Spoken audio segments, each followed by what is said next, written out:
Surface area of cylinders, it is confusing. There's a whole bunch of weird stuff, especially when we're talking about going over the formula itself. It's a good thing you don't need to remember it because it's always on your formula chart, so that's a plus.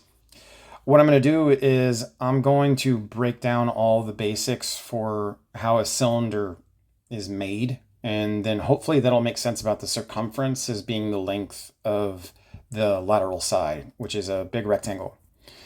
So let's go ahead and just start a new page. So we know that cylinders are, like a can, right? That's a horrible line. Or like a can, right? So that means the two parallel sides are going to be circles. That's why it doesn't have any sides per se, but it does have a lateral surface. That lateral surface, whenever we break apart the cylinder itself and turn it into a net, whenever we break it apart and turn it into a two-dimensional figure, it's called a net. The net is made of two circles and one rectangle. So we know that this is going to be the height of the cylinder because that's the distance between the two circles. The distance between the two bases is always going to be the height of a three-dimensional figure. That's how we determine prisms and everything.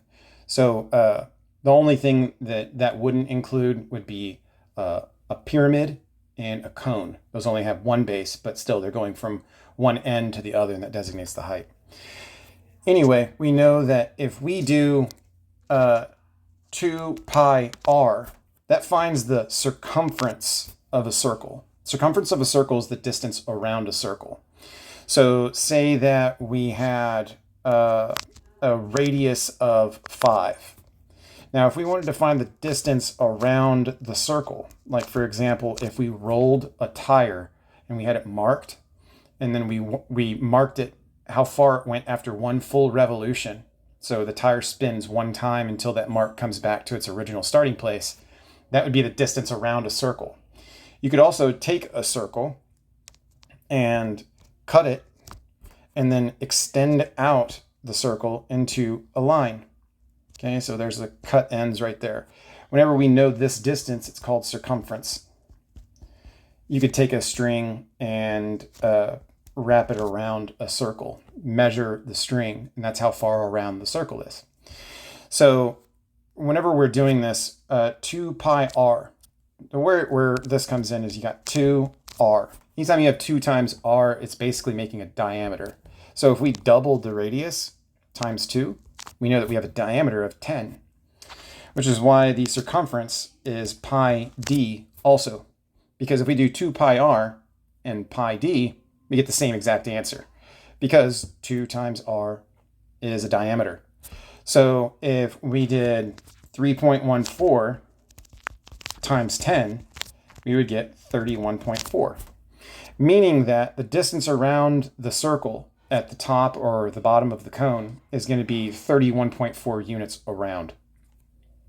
Now, since we have a rectangle that wraps around that circle, the length of the rectangle, the lateral surface, this right here, is going to have a length of 31.4.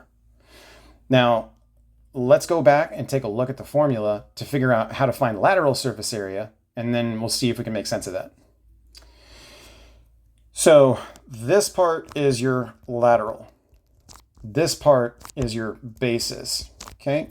So we know that 2 pi r is going to find the distance around the circle, which is also going to find the length of the rectangle, the lateral surface, to wrap around that circle. It's going to fit perfectly. We are multiplying that by the height. So here is your 2 pi r, this length right here. And we're multiplying that by the height. Typically, to find the area of a rectangle, you do length times width, or base times height. Well, right now, our base is 2 pi r. So that's why we're finding the length of it based on the circle. It tells us what we need to find. So whenever we have 2 pi rh, this is length times width, or we could say it's base times height. That's finding the area of the rectangle. Now, it may seem confusing because you have to find the circumference of a circle, then you have to find the area of a circle. So on this bottom one, I'm going to use the same measurements. I'm going to have a diameter, but do 5 and 5, okay? And we're going to do 2 pi r squared. So let's break down the base part. So here was your lateral, 2 pi r h. That is going to be the length of the lateral side. Okay. 2 pi r squared. Pi r squared is the area of a circle.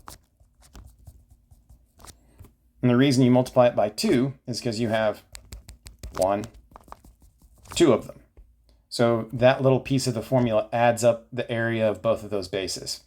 Whenever you add up the area of the rectangle, 2 pi r h, which is length times width or base times height, with the area of the two bases, you have total surface area.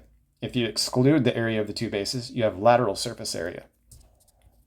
So let's go ahead and just take a look at these two problems. I'm going to have a calculator on the ready because I'm not doing mental math on this stuff.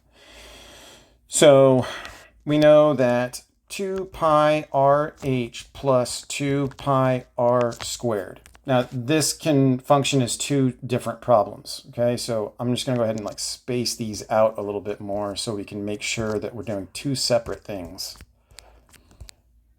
Okay, so this is going to be the area of rectangle, or your lateral surface area, this part. So 2 pi, so 2 times 3.14. I'm just going to rewrite it, substituting the information in. We know that halfway across the circle is a radius, so that's 8. We know that the height is the distance between the two circles, which is 10. So I'm going to type that in to my fancy calculator, times 3.14 times 8 times 10. And that gives me 502.4. Okay, so 502.4. At least I hope it does. Okay, yes, we're in degree, fraction, decimal. Okay, let's just try that one more time. Yeah, 502.4. Just making sure. So what we just found here was 502.4 units squared. What that was we found the area of the rectangle that wraps around the circles, 502.4. Now let's find the area of the base, and we could do pi r squared, and that'll find the area of a circle. Multiply it by 2, because you have 2 of them. So that's 3.14 times the radius squared, so 8 squared. That is going to be 3.14 times 64. Let's type that in the fancy calculator. 3.14 times 64 give you 200.96. Now keep in mind we did not multiply this by 2, so the area of this top circle is 200.96. The area of this bottom circle is 200.96. That's why we end up multiplying this by 2. So times 2. And we will try that again. 200.96 times 2, 401.92. 401.92. Now we know that anytime we find the area of the bases and we find lateral surface area, we can add those together and it's total surface area. So 502.4 plus 401.92 will give us total. And that's what we originally had as our formula. So one piece at a time. I always solve lateral first, and then I do the bases second. Once I have those two answers, I can answer any question because all I have to do is combine them if I need total. So that's going to be it. That's in highlighter. That's not going to work. 2 and 3, decimal point, 1409. 904.32 square units. So if for some reason you wanted to paint a cylinder or cover a cylinder completely entirely with paint, it would take approximately 904.32 square units. Why you'd want to do that, I don't know. Why you're having to find this, I don't know, but it's relevant right now, isn't it? Okay. So 26 is going to be right there. Let's go ahead and try this again. So 2 pi rh plus 2 pi r squared. Okay, so we know that this is a diameter. Diameters are no good whenever we're dealing with circles. We're going to go with radius, so I'm just going to put r equals 13. 2 times 3.14 times 13 times the height, 12.8. So that's just the first chunk. All right, and I'm going to go ahead and solve that because I do one step at a time. So 2 times 3.14 times 13 times 12.8 gives me 1044.992. Cool. So I will highlight that is what we just found, and that is what it is. Okay, let's change the color and do the area of the bases. So 2 pi r squared, okay, we know that we're going to have to deal with the radius because circles. 2 times 3.14 times the radius squared, 13 squared. 13 times 13 should be 169, but I'm not going to risk it. Let's type it in a calculator. So 2 times 3.14 times 169.